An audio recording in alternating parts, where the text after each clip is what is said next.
Dan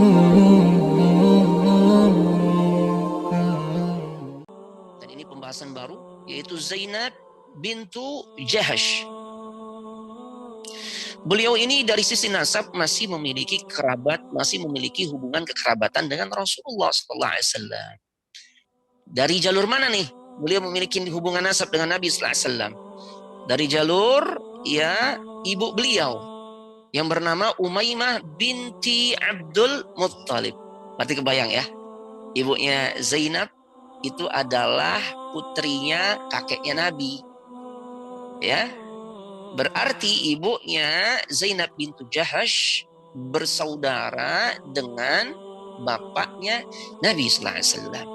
Dengan kata lain, Umaymah ini salah satu ya bibinya Nabi Sallallahu Alaihi Wasallam. Ya, salah satu bibinya Nabi Sallallahu Alaihi Wasallam. Nah, artinya hubungan Rasulullah dengan Zainab itu adalah sepupuan. Nah, ya dekat banget nih sepupuan. Kalau dari sisi kekerabatan itu benar-benar dekat. Ya, misalnya si A, dia memiliki anak seorang laki-laki. B bersaudara dengan A, saudara kandung, memiliki anak ya perempuan. Nah, antar anak ini menikah, ada status mereka adalah sepupu. Itu diperbolehkan jemaah, diperbolehkan. Nah, walaupun memang dari sisi kekerabatan mereka sangat dekat, tapi mereka statusnya adalah bukan mahram. Makanya pergaulannya tuh harus dibatasi tuh. Ya nggak boleh karena atas dasar sepupuan dekat ibu ente kan bibi aneh gitu ya. Udah kemana-mana nggak apa-apa, aneh nganter gitu ya. Nah, padahal mereka adalah lawan jenis. Nah ini nggak boleh. Taib. Nah Zainab, ada cerita Zainab binti Jahash yang cukup menarik, di mana sebelum Nabi Sallallahu Alaihi Wasallam diutus sebagai seorang utusan Allah, Rasulullah itu memiliki seorang anak angkat yang bernama Zaid ibn Harithah. Zaid ibn Harithah. Nah, di mana Zaid ibn Harithah ini beliau adalah seorang budak dulunya. Ya, yang kemudian awalnya beliau budak yang dimiliki, yang tuannya adalah bernama Hakim ibn Hizam atau Huzam. Hakim ini masih kerabat istri Nabi yang pertama, yaitu Ibunda Khadijah. Hakim menghadiahkan Zaid ibn Harithah kepada Ibunda Khadijah. Di saat Ibunda Khadijah dinikahi oleh Nabi Sallallahu Alaihi Wasallam, ya Ibunda Khadijah berikan Zaid ibn Harithah untuk Nabi Sallallahu Alaihi Wasallam. Tuh. Nah, saking sayangnya Nabi Sallallahu Alaihi Wasallam kepada Zaid ibn Harithah, sampai-sampai beliau menisbatkan nama Zaid ibn Harithah dengan dirinya. Jadi bukan Zaid ibn Harithah lagi, tapi Zaid ibn Muhammad. Saking sayangnya, ada kan orang gitu ya. Mungkin kalau bahasa orang sekarang nih, dia dari bayi merah Ustaz, anak adopsi. Bahkan dia boleh jadi dia nggak mengenal orang tua aslinya. Ya maka saking dekatnya hubungan anak, ya wajar saja Ustaz anak nisbatkan ya nama dirinya itu dengan nama anak. Ya, jadi dihilangkan tuh orang tua aslinya, binnya dihilangkan. Ini nggak boleh ternyata. Atau dalam bahasa fikih disebut tabanni. Ya, tabanni itu nggak boleh. Ya mengadopsi itu boleh, termasuk perkara albir, ya perbuatan baik. Akan tetapi kalau sampai menghilangkan nasab asli dirinya, ya itu nggak boleh. Ya jadi tetap kalau antum yang memang melakukan satu perbuatan baik, amal saleh, mengadopsi ya seorang bayi kecil, bayi yang masih merah gitu ya, antum asuh ya, tetap ketika nanti dewasa antum harus perkenalkan siapa nama orang tuanya, dan penyebutan namanya itu bin atau bintinya harus kepada ayah aslinya. Nah, karena Rasulullah SAW saja tidak diperkenankan untuk menisbatkan nama Zaid ya dengan Zaid bin Muhammad, tetap harus Zaid bin Harithah. Nah, taib. Ada satu cerita yang menarik terkait dengan istri Nabi yang bernama Zainab. Sebelum dinikahi oleh Nabi Sallallahu Alaihi Wasallam, Zainab itu menikah dengan Zaid ibn Harithah. Zainab binti Jahash, ya, itu menikah dengan, ya, atau dinikahi oleh Zaid ibn Harithah. Nah, dan memang berlaku konsep yang di masa itu dipegang teguh adalah bahwasanya seorang ayah angkat itu terlarang menikahi mantan istri anak angkatnya. Itu konsep yang berlaku di masa itu. Dan ini bukan konsep Islam, ya. Ya, jadi kalau kita nih punya anak angkat, kemudian anak angkat kita itu menikah, ya, dengan seorang wanita, ya, maka ketika satu waktu istri anak angkat kita itu bercerai, ya, dia bercerai dengan suaminya, dengan anak angkat kita, ya, atau diceraikan, kalau konsep zaman jahiliyah, maka ayah angkatnya nggak boleh nikahin. Seperti itu, ya. Nah, padahal dalam konsep Islam itu dibolehkan. Yang nggak boleh itu mantan istri anak kandung kita, gitu ya, yang disebut dengan menantu. Karena menantu tuh selamanya tuh nggak boleh dinikahi, ya, nggak boleh dinikahi. Nah, ya. Nah, adapun anak angkat, mantan istri anak angkat, ya, dari seorang itu boleh dinikahi. Tapi di masa itu tuh diyakini, ya, ini perkara yang tabu, ya. Maka kemudian terjadilah satu peristiwa ketika Zaid ibn Harithah, ya, berumah tangga dengan Zainab bintu Jahash. Kemudian ternyata sering mengalami ketidakcocokan, ya, sering ribut, sering cekcok, gitu ya, rumah tangganya nggak harmonis. Yang pada akhirnya Zaid pun curhat kepada ayah angkatnya, yaitu Rasulullah Muhammad Sallallahu Alaihi Wasallam. Zaid ibn Harithah cerita, curhat sama Nabi Sallallahu Alaihi Wasallam. Bahkan, ya, Zaid tuh minta nasihat kepada Nabi Sallallahu Alaihi Wasallam, ya, dan Nabi Sallallahu Alaihi Wasallam pun, ya, memberikan nasihat kepada Zaid ibn Harithah untuk tetap bersabar, ya, untuk tetap bersabar menghadapi masalah rumah tangganya bersama Zainab, ya, binti Jahash. Tetap pertahankan rumah tangganya bersama Zainab walaupun sering cekcok. Walaupun sebenarnya di hati Rasul sallallahu alaihi wasallam, Rasul sebenarnya ada keinginan juga untuk menikahi, ya, Zainab binti Jahash. Nah, ya, maka pada akhirnya sampai tibalah waktunya Zaid ibn Harithah tidak bisa lagi mempertahankan rumah tangganya bersama Zainab binti Jahash. Yang pada akhirnya mereka pun bercerai. Ya, mereka pun bercerai. Dan pada akhirnya Allah Subhanahu wa taala, ya, menurunkan ayat yang dimana di dalam ayat tersebut memperbolehkan pernikahan ayah angkat dengan mantan istri anak angkatnya.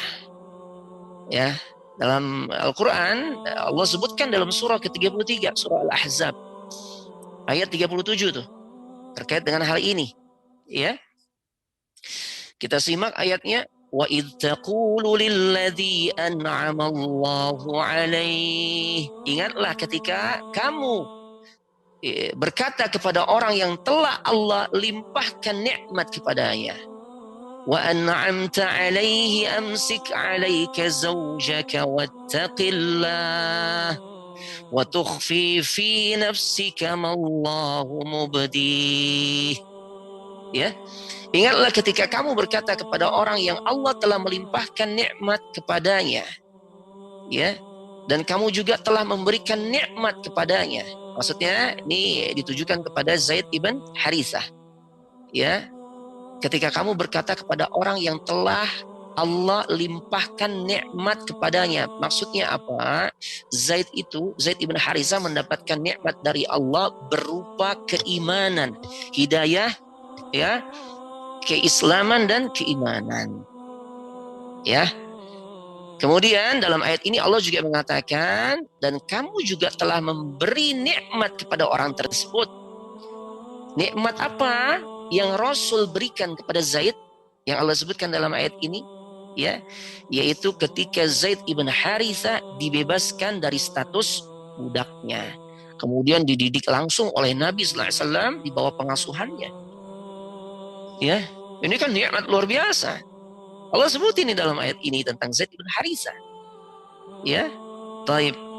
Engkau sudah berkata kepada orang yang Allah telah melimpahkan nikmat kepadanya, itu Zaid ibn Haritha yang telah diberikan hidayah masuk ke dalam Islam.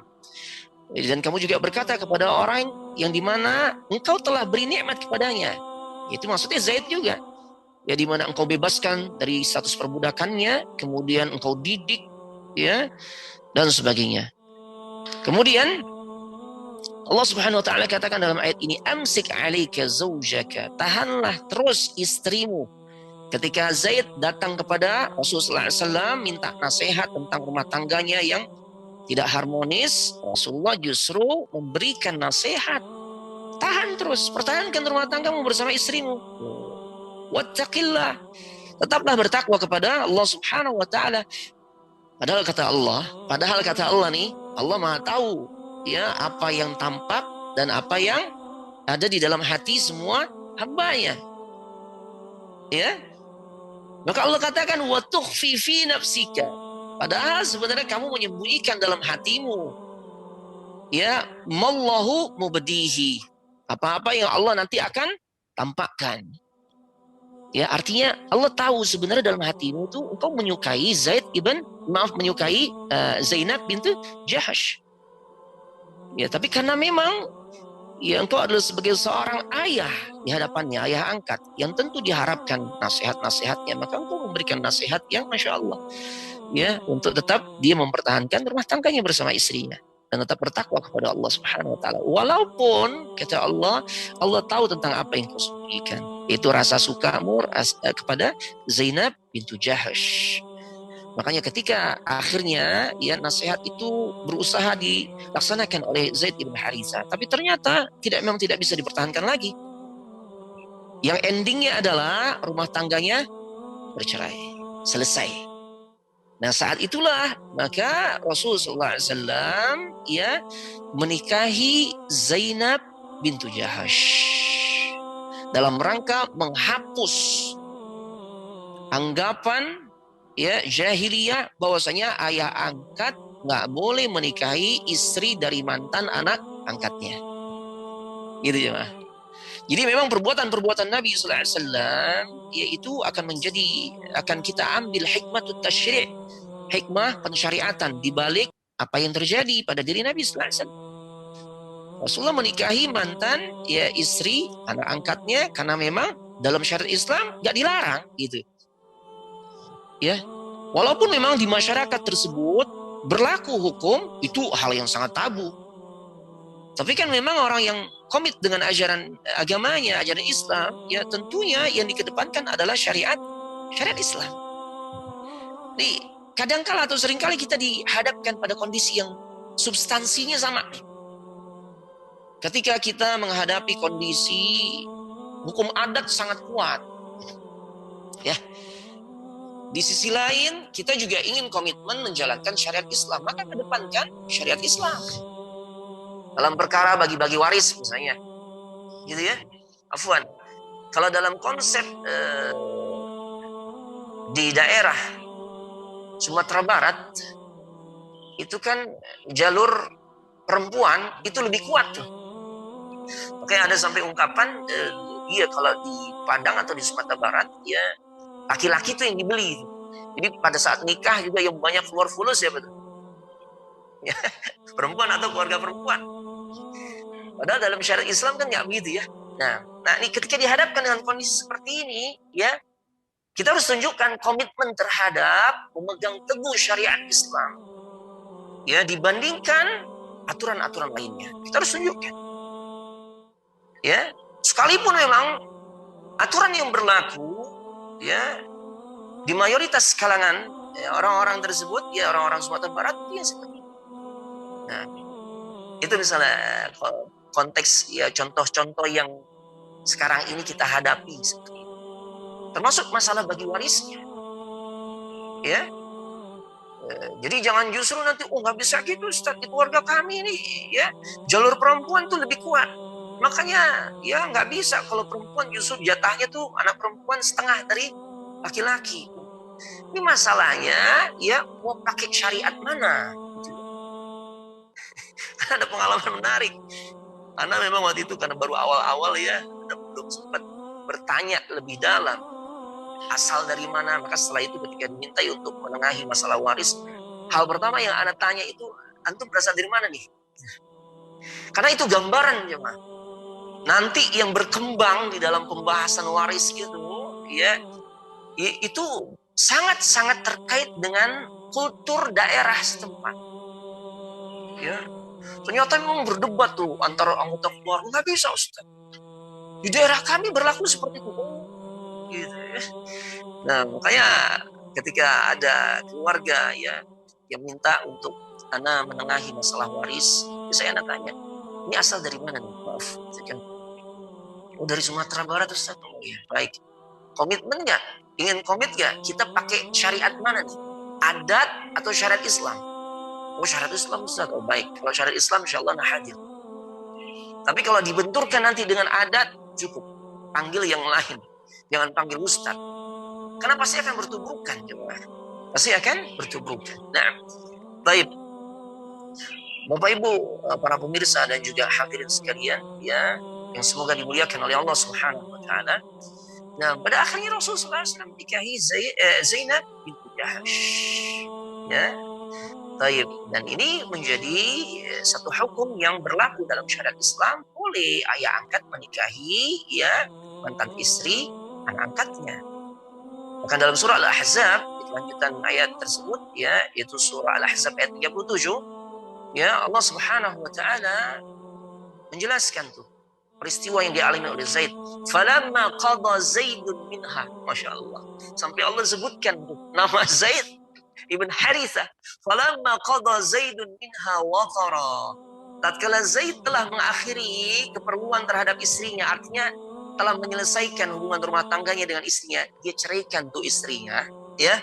Zawwajnakaha likay la yakuna 'alal mu'minina harajun fi azwaji ad'iyaihim idza qadaw minhunna watara. Kami nikahkan, kami kawinkan engkau ya Muhammad. Artinya engkau boleh menikah dengan dirinya, dengan Zainab binti ya Jahash. Ya, supaya nggak ada lagi keberatan bagi orang-orang yang beriman. Nggak ada keraguan, apalagi keberatan, canggung, takut ya dipersalahkan ya untuk menikahi istri-istri anak angkat mereka. Kenapa? Rasul udah buktikan, Rasul sendiri menikahi Zainab binti Jahash. Yang jelas-jelas dia adalah ya mantan istri anak angkatnya. Taib, ya, jadi boleh menikahi ya, mantan istri anak angkatnya. Apabila anak angkat itu tuh telah jelas menceraikan istrinya. Masya Allah. Ya. Dan ternyata ayat ini ayat yang paling dibanggakan oleh Ibunda Zainab. Ya. Baik. Ketika beberapa istri Rasul sallallahu alaihi wasallam menonjolkan kelebihannya di hadapan istri yang lain. Nah, sampai-sampai ada kubu-kubu itu sendiri kan. Kubu tertentu kan. Ibunda Aisyah itu gengnya istilahnya, kubunya itu di antaranya adalah Hafsah. Ya. Putrinya Umar ibn Al-Khattab. Nah. Ya. Termasuk juga tuh saat Ibunda Aisyah merasa nggak nyaman, sedih ketika Rasulullah menikahi ya Ummu Salamah. Orang pertama yang dicurhatin oleh Ibunda Aisyah itu adalah Hafsah. Ya, itu adalah Hafsah. Nah, Ibunda Zainab pernah dia menonjolkan kelebihan yang Allah berikan kepada dirinya, maziyah, ya kelebihan. Ya, ketika Zainab menampakkan dirinya memiliki kelebihan dibandingkan istri-istri Nabi yang lain. Jadi ungkapan beliau ini disampaikan oleh Imam Al-Bukhari, ya, sahih sanadnya. Ketika Ibunda Zainab bintu Jahash berkata, "Zawwajakunna ahalikunna wa zawwajani Allah min fawq 7 sanawat." Masya Allah, kalian di sisi Nabi itu dinikahkan oleh orang tua kalian pada Nabi Sallallahu Alaihi Wasallam. Sementara kalau aku dinikahkan oleh Allah dari atas langit ketujuh. Karena Allah turunkan ayat tersebut untuk membolehkan Nabi menikahi diriku. Di saat berlaku aturan gak boleh. Mantan istri, anak angkat tuh dinikahi oleh bapak angkatnya. Tapi Allah turunkan langsung ayat yang Al-Ahzab tadi Masya Allah. Yang artinya apa? Allah yang menikahkan langsung diriku. Masya Allah. Beliau menonjolkan kelebihan dirinya. Masya Allah. Nah, perkara untuk membanggakan diri, kita berharap mudah-mudahan kita juga termasuk orang yang Allah berikan kesempatan untuk membanggakan diri. Tapi yang terpenting jangan di dunia cuma. Kita berharap nanti di akhirat. Di akhirat. Karena kalau di dunia biasanya umumnya kita ini akan terjangkiti penyakit ujub. Terpukau dengan kelebihan diri. Kalau beliau menyampaikan hal itu karena memang ada landasan syar'i. Memang benar, Allah turunkan ayat untuk beliau. Kalau kita kan enggak coba. Seringkali nggak ada motivasinya adalah ujub. Dan ujub ini termasuk penghancur amal coba. Makanya berharaplah kita nanti bisa membanggakan diri kita di saat fase setelah yaumul hisab. Setelah kita diaudit oleh Allah Subhanahu wa taala dan berharaplah diauditnya dengan cara yang hisaban yasir. Makanya doa yang mesti kita baca, jangan kita lewatin kalau kita mau menyelesaikan salat kita sebelum salam setelah membaca doa tahiyat innaka hamidum majid, baca doa mohon perlindungan dari berbagai hal, kemudian tambahkan juga tuh Allahumma hasibni hisaban yasir. Wahai Allah, hisablah aku dengan hisab yang mudah. Hisab yang mudah yang seperti apa? Yang disebut dengan istilah an-najwa. Di saat Allah Subhanahu wa taala menghisab diri kita tuh antara kita dan Allah saja, yang lain gak ada yang lihat. Ya Allah, saat kita diaudit sama Allah, diperiksa, bahasa kita ini mau dipretelin nih, amal-amal kita yang di dunia ini ditampakin. Itu hisab tuh begitu. Kita berharap yang sifatnya mudah, karena ada dua jenis hisab, ada hisaban yasirah, ada hisab yang disebut munaqasyah. Kalau munaqasyah detail, panjang, ya Allah, rinci,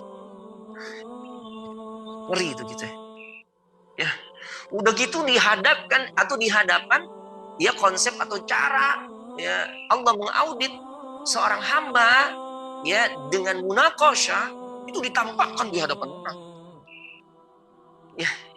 Ya Allah. Tapi kalau yang hisaban yasira, Allahu akbar, ada sebuah riwayat yang luar biasa. Riwayat dari sahabat Abdullah bin Umar ketika ada seorang yang bertanya tentang peristiwa an-najwa, kaifa sami'ta Rasulullah sallallahu alaihi wasallam. Bagaimana wahai Abdullah bin Umar, pernahkah engkau mendengar Rasulullah sallallahu alaihi wasallam bercerita tentang peristiwa an-najwa? Yaqulu fin najwa. An-najwa. Najwa ni nama biasa dipakai nama Najwa ini satu peristiwa di alam akhirat di saat manusia diaudit, dihisab oleh Allah dengan cara sembunyi-sembunyi. Ya Rabbi, kita berharap demikian, bahkan berharap nggak dihisab. Faqal maka Abdullah bin Umar berkata, sami'tu Rasulullah sallallahu alaihi wasallam, aku pernah mendengar Nabi sallallahu alaihi wasallam menceritakan tentang peristiwa an-najwa, pembicaraan rahasia Allah bersama hambanya, dan ini hamba yang beriman. Ketika Allah Subhanahu wa taala berkata, ketika Nabi sallallahu alaihi wasallam menceritakan, innallaha yudnil mu'min, sesungguhnya Allah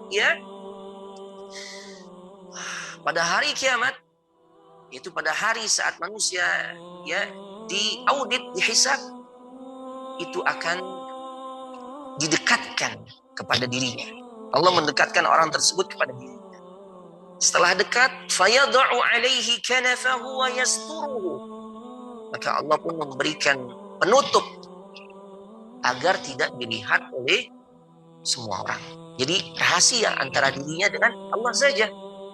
Fayaqul, maka ya Allah pun mulai itu mengaudit, menghisab hambanya tersebut dengan mengatakan ata'rifu dzamban kadza, ata'rifu dzamba kadza wa kadza, ata'rifu dzamba kadza. Engkau tahu enggak ini dosa? Bukankah dosa ini yang kau lakukan dulu? Tahukah engkau? Ya, jadi yang kita lakukan sembunyi-sembunyi yang orang lain enggak tahu. Allah tampakkan tuh. Tapi Allah tampakkannya juga enggak ada orang lain tahu. Kemudian dosa-dosa yang lain, ya Allah, yang boleh jadi kita justru berbangga dengan hal itu. Allah paparkan juga, Allah tampakkan juga. Ta'rifu dzambaka, kau tahu enggak dosamu ini? Maka sampai orang ini berkata, na'am ay Rabb, itu wahai Rabbku. Hatta idza qarrarahu bidzunubihi, sehingga orang ini pun mengakui semua apa yang Allah tampakkan. Padahal yang Allah tampakkan dikit doang, enggak semuanya, sebagian aja. Sampai orang itu berkata, wa ra'a fi nafsihi annahu halaka. Dan orang ini melihat ya kepada dirinya, dia menganggap ya maksudnya dirinya enggak lama lagi binasa. Kenapa? Sesuatu yang boleh jadi dulu enggak ada orang yang tahu, sekarang udah didampakkan Allah. Maka dia merasa selesailah hidupnya, binasalah dia. Tapi apa yang terjadi? Qala, Allah berkata kepada dirinya, menunjukkan rasa sayangnya Allah. Betapa ampunan Allah enggak terbatas. Allah katakan kepada orang tersebut, satartuha alaika fid dunya. Bukankah aku telah menutupi banyak aibmu, banyak dosamu, banyak kesalahanmu, ya, ketika di dunia, ya, karena orang lain nggak banyak tahu kan, bahkan nggak ada yang tahu, dan aku memang menutupinya untuk dirimu. Sekarang wa ana aghfiruha laka al-yawm, pada hari ini, ya, dalam pertemuan aku dan dirimu saja, aku telah mengampuni dosa-dosamu. Allahu Akbar. Luar biasa ya. Dan setelah peristiwa ini, maka manusia nanti akan mengalami fase berikutnya. Dia akan menerima catatan amal. Bahasa kita rapot, terima rapot. Ya. Nah, disinilah nih kita berharap mudah-mudahan kita termasuk orang yang ya membanggakan amal kita, prestasi amal kita, yang semua tertulis dalam catatan buku amalan. فَأَمَّا مَنْ أُوتِيَ كِتَابَهُ بِيَمِينِهِ. Dan adapun orang-orang yang diberikan ya kitab catatan amalnya dari sebelah kanannya, فَيَقُولُ هَاؤُمُ اقْرَءُوا كِتَابِيَهْ. Ya Allah. Ya, maka orang ini berkata, dia membanggakan dirinya, ambil silakan, ente mau lihat, baca kitab ini nih, yang berisikan catatan-catatan amal baik. Ya Allah. Ini membanggakan yang sangat kita harapkan.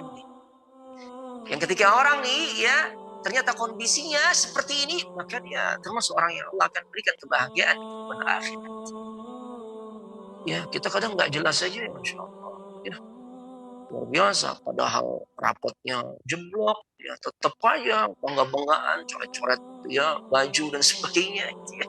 Ini kan ya nggak pada tempatnya ya. Tapi yang seperti ini kita berharap nanti bisa membanggakan diri kita dengan sebab apa? Kita diberikan catatan amal ya melalui sebelah kanan. Ashabul yamin. Ya, Masya Allah. Baik, kita kembali ke pembahasan istri Nabi sallallahu alaihi wasallam yang bernama ya Zainab bintu Jahsh. Nah, jadi membanggakan antar apa istilahnya, antar madu lah gitu ya. Ketika orang membina rumah tangga memiliki istri lebih dari satu, ya itu biasa terjadi, jemaah. Tapi yang terpenting real, bukan rekayasa. Emang ada Ustaz yang rekayasa? Ada, itu banyak. Sebagaimana hadis Bukhari dalam Adabul Mufrad. Di sini bahasa ya Adabul Mufrad ya. Baik. Ada tuh. Ini perkara terlarang ya. Dalam hadis Bukhari dijelaskan ya, "Wa man tahalla bima lam yu'ta fa ka'annama labisa ya thawbay zurin."